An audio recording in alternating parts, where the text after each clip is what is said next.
Hi, Bill Jones from Turntastic Wood Designs. I finally finished the entertainment center I've been working on for about a month, and I'll show you the final steps it took to bring the project home next. After I've sanded the piece down and all the parts and components down to 220 grit, which is good enough for a piece of furniture, I want to get ready to finish it. And there's a little trick I use. Mineral spirits.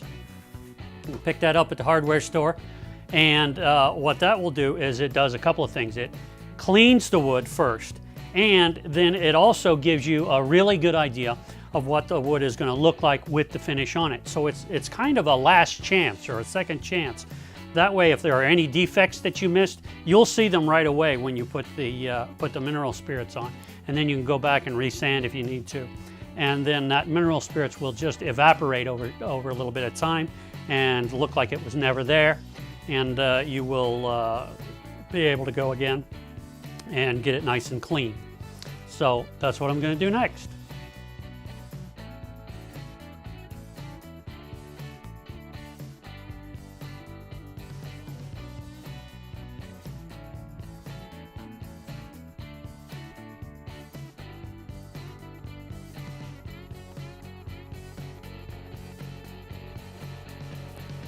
Ash is a pretty porous wood, or the grain has a lot of pores in it.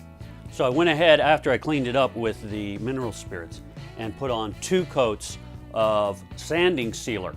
That helps seal up those pores really well. However, the sanding sealer does leave a little bit of a bumpy surface. So I take a real light, real high grit sandpaper, 320, and go over it very lightly without scratching it too much, and just takes that little fuzz and little bumps off and makes it nice and smooth and ready for a finish. And I'm going to go with a satin polyurethane for a finish.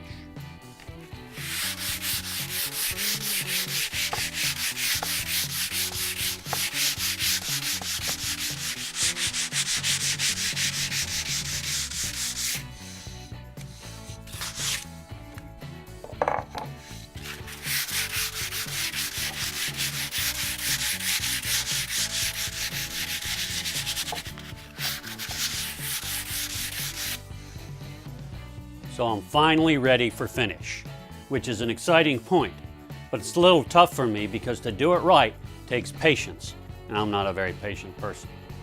You need to have I'm using satin poly, and you need to have a good high quality brush. You need to take your time, go slowly, slow, even strokes across the surface of what you're finishing.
And after 3 coats of poly with a light sanding in between, I go over everything with a coat of paste wax and buff it out.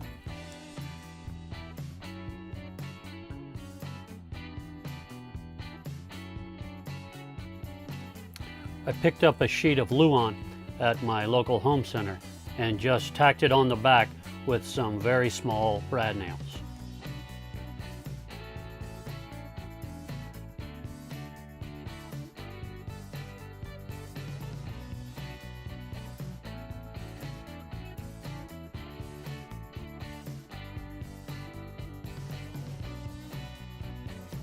Now I've got the back on the lower portion, and fortunate enough in the piece that I picked out at the home center that it matches really nice. I'm really pleased with that. But I left, of course, this part here open. And the reason for that is this is where the electronics are going to go. And I know from past experience that from time to time you need to get to the wires that hook up all the electronics. And when that's closed in and in a tight little shelf like this, that can be a real hassle. So what I decided to do is make this back removable. That gives me two advantages. I mentioned being able to get to the wires, and also I have moved around enough heavy furniture to know that a lot of times when there's a solid back on, when you grab it, there's nothing to grab onto on the back. So with a removable section here, you can get your hand in there and grab on and pick this up and move it. So that will help. So I'm going to start on making this removable section of the back next. I cut a rabbet in some 3/4 inch stock, just a little bit larger than the thickness of the back.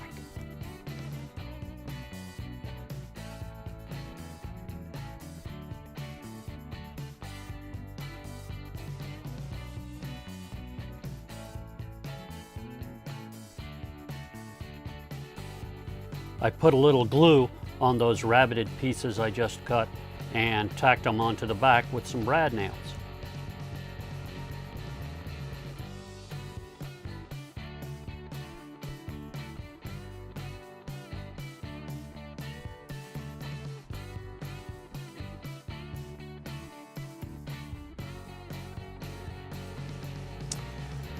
I cut a piece of the backing to fit inside that slot, and then I drilled 3 holes with a spade bit, and then elongated those holes with a jigsaw. That way, when the piece slides in and out, any cords that are in there won't get caught up. It'll just slide right out around them.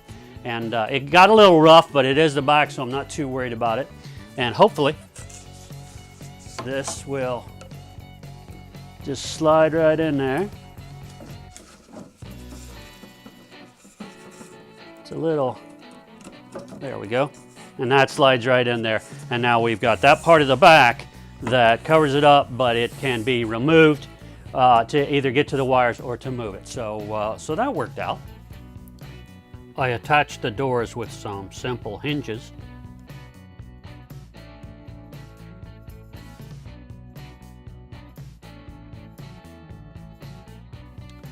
And set the adjustable shelves in place.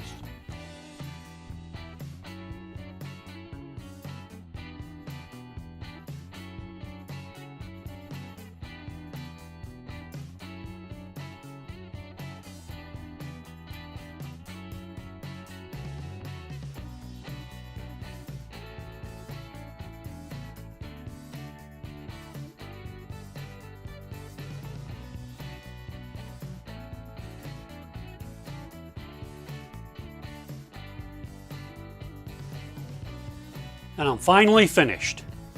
It took me about a month. If you do work on a project like this and it takes you a long time, don't get discouraged.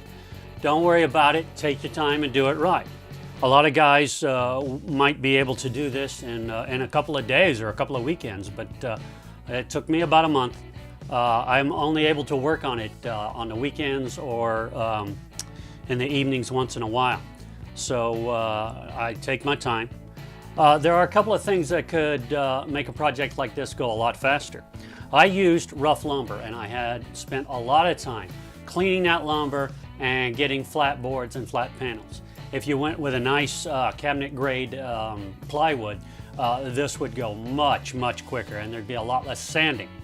But cabinet grade plywood is $50 or so a sheet.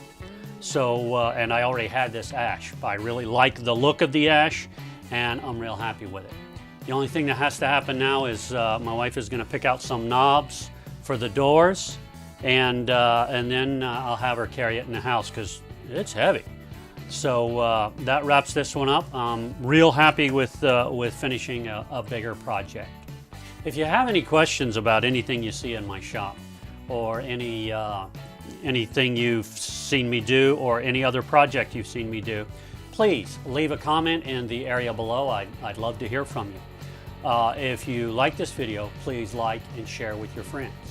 If you haven't already, please subscribe to my YouTube channel. It really helps me out. And as always, thanks for watching.